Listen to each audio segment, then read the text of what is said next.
It was a chilly but sunny afternoon in February. I'd just gotten off of school and was on my way home. That was when I got a Snapchat message in the group chat that involved Chad, Colin, Steve, Frank, and I. The message read something very nice because I was hanging out with friends, or going to be hanging out. Here's what it read. It's from Steve. Yo, man, mind if Chad, Frank, and I join you at the gym today?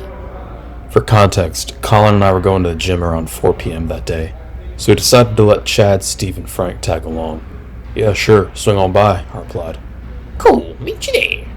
Around 3:30, I hopped in the car and headed down to the town of Urbana, Maryland, which is where the YMCA was. I pulled into the parking lot and stepped outside. Colin, Steve, Frank, and Chad were already there waiting for me. Man, I'm here to PR today, G.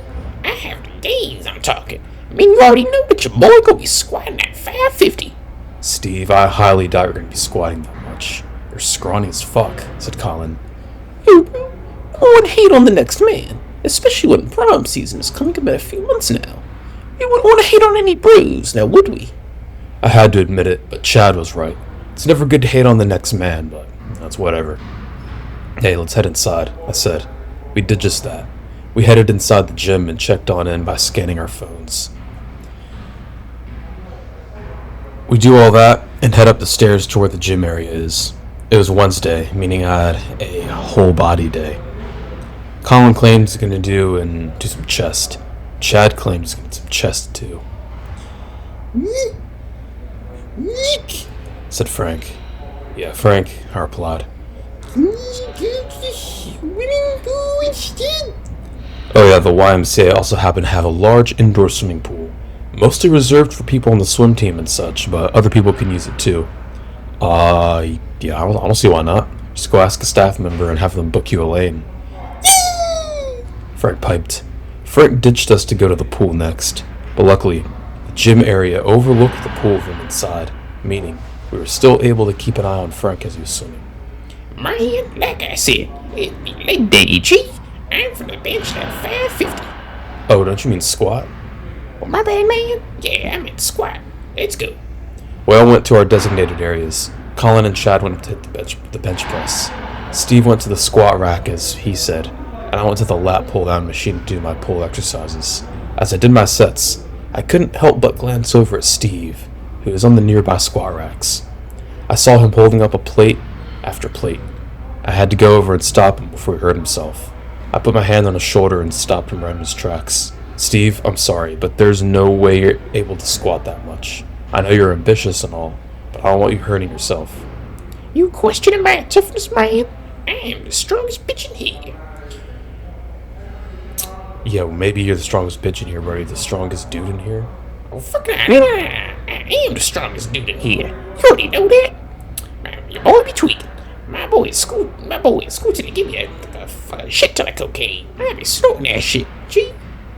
Yeah, I knew Steve was claiming to be into that lifestyle, but somebody told me he wasn't actually into it as much as he claimed. Alright, Steve, just squat a reasonable weight, alright? Just do that, and I'll keep an eye on you. Fine, man. Only 'cause you being a bitch. And so I let Steve be. I watched him do his squats. Now he just had 2 5-pound weights on the bar, which seemed to be a little more reasonable for him, as Steve was super scrawny, and was never actually able to lift as much as he claimed. That was when my attention was directed over to Chad, who's getting ready to do his sets on the bench press. Alright, Chad, come on, you got this. 10 reps, said Colin. Alright, bro. But fair warning, this is a PR. You know what they say. Don't want to overtrain or overstimulate your muscles, as would interfere with the gains, said Chad. Okay, whatever, replied Colin. Colin chuckled to himself at that and about Chad's PR, quote unquote. The reason was that because Chad was doing like a total of 85 pounds. And yeah, like that was it, like plus the bar. Like, I don't know, 215s or some shit. I don't know if like I was doing the math right, but that did not seem like a lot of weight.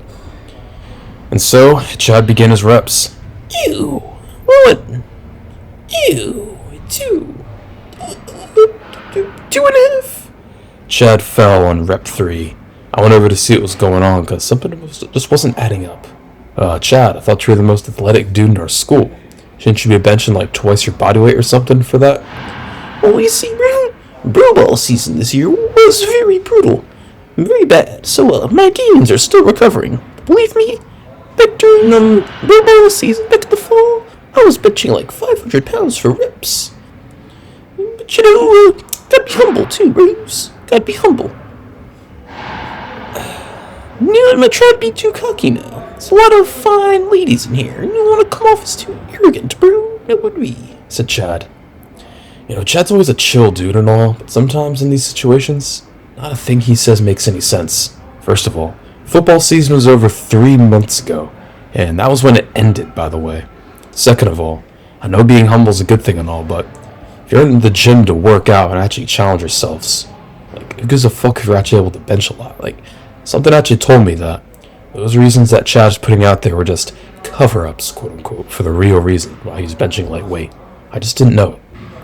And he seemed to be genuinely struggling with that third rep too, not even faking it. But I dismissed it. I went back to do my sets. However, it wasn't until I was in the middle of doing my rows, when I glanced over the mirror at the deadlift section, so I noticed a very prominent and chubby figure in oversized baggy shorts, khaki shorts to specify, and an oversized Wokedale band hoodie, doing some deadlifts. They weren't deadlifting much either. They had 2.5 pound dumbbells and were simply bending over, back up repeatedly, a very creepy way. Something wasn't adding up. Usually, I let people in the gym do their own thing, but I knew I had to step in and intervene, as this was no ordinary person. I reluctantly got up from the rowing machine and went over to the deadlift station. I tapped the mysterious figures back. That was when they turned around to face me. It was no one other than Herbert Ernie himself. Herbert, what are you doing here? Since when the fuck do you have a gym membership? I demanded. Here, do you need my new outfit? Whoa. Just then, I was scared out of my skin when I saw exactly what Herbert's new outfit was. You see, from the back, I just thought he was wearing a regular outfit involving his shorts and a hoodie. But upon him turning around to face me, that was obviously not the case. The outfit that he wore involved the front of his hoodie being cut open, revealing what he really had on underneath. It was a man thong, like the tight one too, that revealed everything. Herbert, what the fuck are you wearing? No, you can't even be in here. Eric, I don't know what you mean. Can you see all these chaps in here? They're too wishy-washy. But me, I'm the old school man in this gym. Maybe I forgot to introduce myself. My name is Strongman Ernie. And it is my sole honor to make sure that by the end of the day, every fine gentleman in here gets the proper gym nutrition, spinning and technique correction, so they can get in prime physical condition. Herbert, you are so fucking delusional. You don't know the first thing when it comes to fitness. You shouldn't be here in the first place, alright? Especially wearing an outfit as revealing and ridiculous as that, I said. You're now, Nick. The only reason I'm wearing this outfit is for motivation and inspiration. See, everybody's looking for the next quick fix to get in good shape. And my prime body is a great example. However, there's a catch when it came to that. And I know how to really put in the work. The thing was, though, when it came to Herbert's quote-unquote prime body, is that Herbert is very obese, like a big potbelly. I'm not talking like a little potbelly, no. A big potbelly. Very chubby. His whole entire body is pear-shaped, and the size of your average refrigerator. Huge. His potbelly sticks out like 5 feet, and his triple chin is like twice the size of a watermelon. Grease oozes from his pores, and his hair is stuck up like a tornado. Like literally. It was literally in the shape of a vortex, narrow at the bottom, and then widening up at the top. It almost seemed too tornado-like. That's what she was supposedly being designed that way. Alright, Herbert, that's it. You gotta leave now, or I'm calling the cops. You're no can you, Nick. Don't worry. I'll prove you that I'm legit. Watch this. I'll do something in a minute. I then watched Herbert, and he does something that in a million years I never thought he would do. I know it's crazy and all, but I never thought that in my life he would go this far. Herbert left the deadlift station and went on over to the squat racks, where there was a woman who was trying to work out. Excuse me, would you like some of strong me's professional spelling and nutrition techniques? I'm good, she said, obviously creeped out by Herbert's creepy presence. Come on here. We'll go back to my place. I can coach you on the squatting now. The best of gameplays. I'll give you my business card. And then we'll take things a little further, if you know what I mean. Wink, wink, said Herbert as he gave her a creepy wink. Ew, get away from me or I'm calling the cops, the woman said. I do not blame her, as Herbert was in the process of... Okay, I'm not going to say what he's about to do. We don't need to get into that. Trying to keep the story PG-13. But anyway, that was enough. The woman indeed actually got on the phone and began calling the cops because of Herbert. But Herbert wasn't done yet though. You see, like I mentioned earlier, the gym we were in had an area that overlooked the indoor pool room, meaning we could see everybody swimming. And that included Frank Ormans. He was now in a bright neon yellow swimsuit. His potbelly was still able to be seen through it though. Oh no, what's Herbert doing? Herbert was running downstairs and out of the gym.